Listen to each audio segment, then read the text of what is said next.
Bien-aimés frères et sœurs en Christ, chers croyants du message du temps de la fin, que le Seigneur vous bénisse de partout où vous êtes en train de nous suivre. Je suis le pasteur Espérant Ié Lembe du Réveil de Bibo Tabernacle à Bibo, dans la commune de Lansele. Nous sommes à Kinshasa. Et nous sommes venus pour cette émission, les pasteurs parlent. Chaque fois, nous reviendrons avec un numéro auquel nous allons tenter de répondre à des questions qui se passent actuellement, des questions que nous rencontrons dans les églises, dans la vie chrétienne. Nous allons tenter de répondre à cela avec l'aide de la Bible, les Écritures saintes, et à de certaines fois même en demandant conseil et expérience des anciens. Alors, nous sommes venus spécialement ce matin, ça dépendra du milieu que vous allez nous écouter et de l'ère. Nous sommes venus pour répondre à une question qui en fait vraiment rage ces derniers temps. C'est ce dont nous voyons les femmes prêcher, montant du haut de la chair, prêchant, et cette prédication ou les portions, les parties de cette prédication qui plaisent à la fois à certains enfants de Dieu, ils les mettent même sur publication. Vous verrez dans leurs statuts, dans leur profil, ils ont relié cela, disant merci maman, au lobby Benza, merci maman, ça nous fait vraiment du bien cette partie. Alors nous avons regardé par les Écritures, nous avons trouvé que la femme n'est pas appelée à faire toutes ces choses-là. Si la femme ne peut pas prêcher, ce n'est pas nous qui l'avons dû. Ce n'est pas un groupe d'individus qui est soumis la femme en fait que la femme ne puisse pas prêcher, mais c'est la parole de Dieu. Vous voyez, la parole de Dieu et la Bible, c'est inspiré par le Saint-Esprit. La Bible dit c'est poussé par l'Esprit que les hommes ont parlé de la part de Dieu. Alors, cette même parole de Dieu nous dit, c'est Paul qui a dit dans 1 Timothée chapitre 2 verset 12, si vous prenez même verset 11 et 12, que la femme garde silence et se taise dans l'assemblée des justes. Et dans le verset 12, Paul dit, je ne permets pas à la femme de prêcher ni de prendre l'autorité sur l'homme. Alors, je sais que ce message ici sera totalement critiqué par de diverses femmes qui se lèvent sur la chair en train de prêcher. Branham dit, une femme qui prêche est un antichrist. La femme ne peut pas prêcher. Et si nous croyons que la femme ne peut pas prêcher, nous ne pourrons pas non plus relier les prédications de la femme sur nos statuts, sur nos profils. Je parle directement à nos amis qui croient au message de William Marion Branham. Nous ne pouvons pas dire que nous croyons au message de Branham, en même temps mettre sur nos statuts les prédications des femmes, peu importe la chose qu'elles disent sur la chair, et que la chose là vous êtes passé par là, que la chose là vous a touché, que la chose là est la vérité, mais du moins les lieux auxquels elle a choisi pour passer son message n'est pas permis à la femme d'y monter là-bas. La chair n'est pas un lieu permis. Elle peut passer par des tables de télévision, de partout où elle pourra aimer passer et faire de ces choses, mais si seulement elle peut monter à la chair, là nous restons catégorie, c'est pas nous, c'est le message et c'est la Bible qui nous éclaircit. Je vous ai donné le numéro, c'est dans 1 Corinthiens chapitre 2 versets 11 et 12. La femme n'est pas permise d'enseigner, d'instruire, de parler, de faire tout Dieu de la chair ou avoir l'autorité sur l'homme. C'est impossible. Je me demande même, il y a des églises auxquelles l'homme est assise et la femme prêche. Il y a même des hommes qui interprètent même les femmes pendant leurs prédications. Chose nous voulons. Voulons-nous la parole de Dieu ou nous voulons les influences? Nous ne refusons pas que la femme ait des dons. Les dons, c'est différent du ministère. Voyez, les dons, il y a 9 dons spirituels dans une église locale. Mais il y a 5 ministères auxquels la femme n'est pas appelée à ces ministères-là. la femme peut avoir le don. Elle a le don de la connaissance, elle a le don de la prophétie, elle a le don de la vision. Avec cela, elle doit travailler auprès de son pasteur de l'église locale.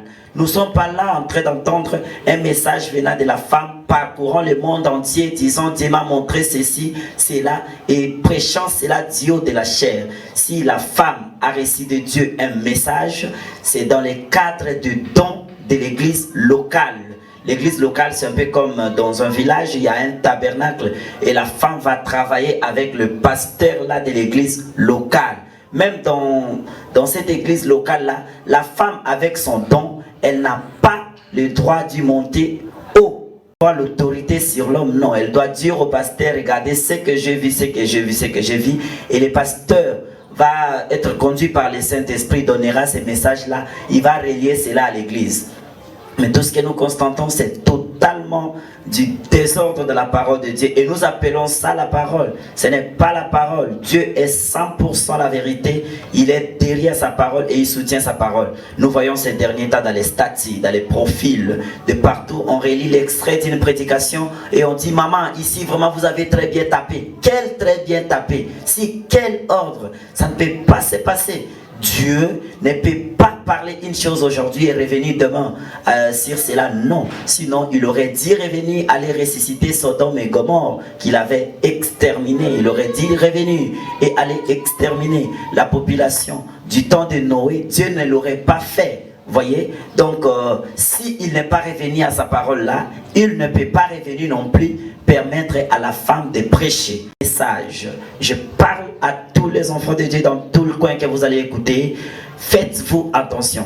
Oh pasteur, voyez, nous ne croyons pas à ça, mais nous mettons simplement cela. Moi, je ne pense pas que quelqu'un pourrait prendre une partie de la prédication sans avoir crié à cela et amener les autres à croire. Voyez, donc dans votre statut, dans vos profils, sur votre page et tout ce que vous faites, il y a un certain nombre de gens qui sont en train de regarder ça. Il y a un certain nombre de gens qui vous suivent. Il y a un certain nombre d'amis qui sont avec vous en contact. Moi, je crois que vous devriez censurer chaque chose que vous devez mettre. Voyez, vous devez regarder cette chose que je mets ici par rapport à la parole de Dieu. Est-ce que c'est conforme ou c'est pas conforme? Arrêtez à mettre les statuts des femmes prêchant sur la chair, disons peut-être cette partie ici elle est la bonne. Non. Donc Dieu ne peut pas avoir une partie la bonne et une partie la fausse. Non.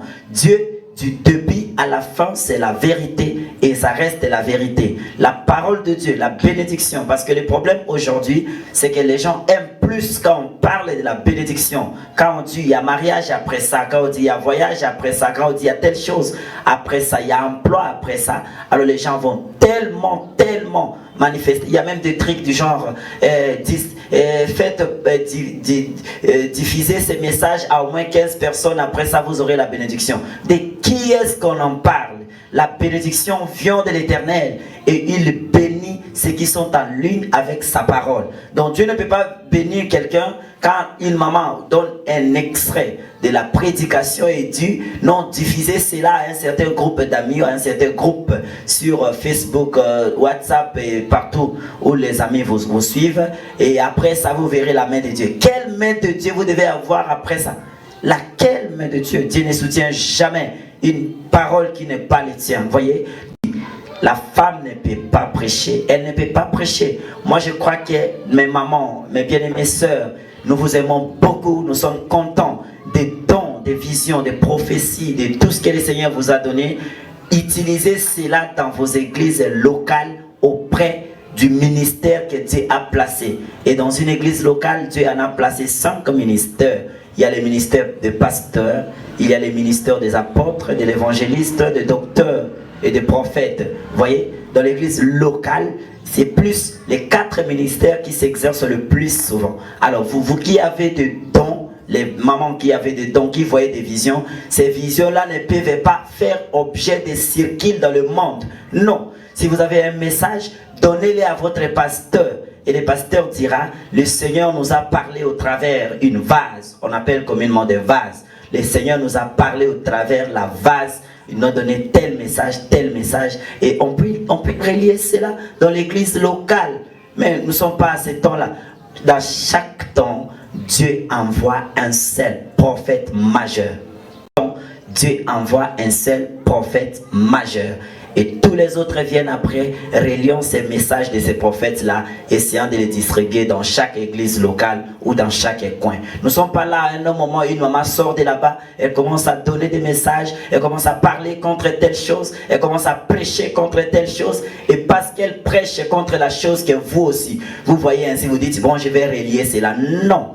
Ce n'est pas le temps de relier. Vous devez relier ce qui est la parole de Dieu, parce que c'est derrière la parole complète, véritable de Dieu, qu'il y a la bénédiction. Vous voyez, nous sommes entrés dans beaucoup de malédictions inutiles. Nous sommes entrés dans beaucoup de confusions, juste dans le sens que nous ne censurons pas les choses que nous prenons et nous diffusons. C'est impossible. C'est pour ça que je demande aux enfants de Dieu de partout où vous êtes, soyez vigilants de quoi vous devez mettre sur vos statuts, sur vos profils, sur votre page, parce qu'il y a un certain nombre de personnes qui est en train de vous suivre, qui sont vos amis et qui peut-être par hasard pourront mettre en action ce que vous avez mis sur votre statut. Imaginez que une femme prédicatrice ou prédicateur puis parler d'une certaine chose et vous reliez ça. Et un enfant de Dieu dans sa prière va dire, Seigneur, tu venais de me parler au travers de cette maman-là dans sa prédication. Mais c'est contraire à la volonté de Dieu. Comment cette maman-là peut parler dans la prédication?